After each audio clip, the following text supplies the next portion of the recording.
अस्सलामुअलैकुम। मैं हूं अब्दुर्रऊफ और आप देख रहे हैं नॉलेजपीडिया। ज़मीन 1670 किलोमीटर फ़ी घंटा की रफ्तार से घूम रही है। इतनी तेज़ रफ्तार में घूमने के बावजूद हमें ज़मीन की रोटेशन महसूस नहीं होती। इसकी वजह ज़मीन की 40,075 किलोमीटर गुलाई या सरकमफेरेंस है।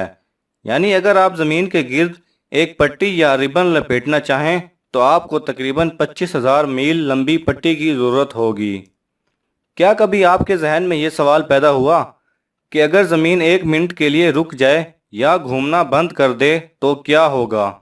वीडियो में आगे बढ़ने से पहले आपसे इल्तमास है कि अगर आप हमें सपोर्ट करना चाहते हैं या मज़ीद ऐसी वीडियोस देखना चाहते हैं तो हमारे चैनल नॉलेजपीडिया को सब्सक्राइब कीजिए और साथ में बने बेल आइकन पर लाजमी क्लिक करें ताकि आपको हमारी हर नई आने वाली वीडियो का नोटिफिकेशन मिल सके।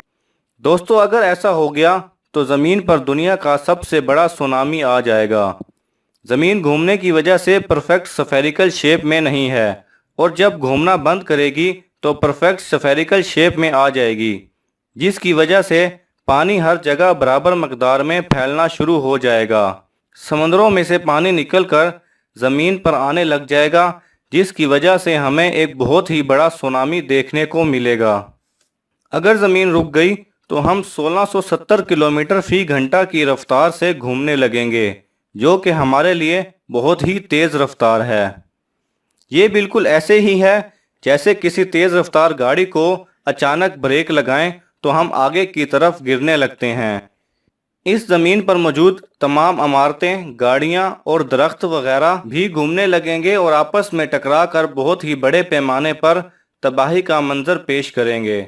हवा और बादल जो अभी हमें ज़मीन के घूमने की वजह से बहुत ही स्लो रफ्तार में चलते दिखाई देते हैं, बहुत ही तेज़ रफ्तार में चलने लगेंगे, जिसकी वजह से जहाज़ और दूसरी आसमानी मखलूक भी तबाह हो जाएगी।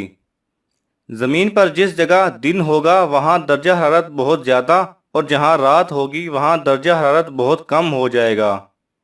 इस तबाही के बाद भी अगर कोई इंसान बच गया तो वो पानी की तलाश में मर जाएगा, क्योंकि समंदर का पानी ज़मीन पर आने की वजह से या तो ख़राब हो चुका होगा या दर्जा हरारत बहुत कम या ज़्यादा होने की वजह से ख़त्म हो चुका होगा।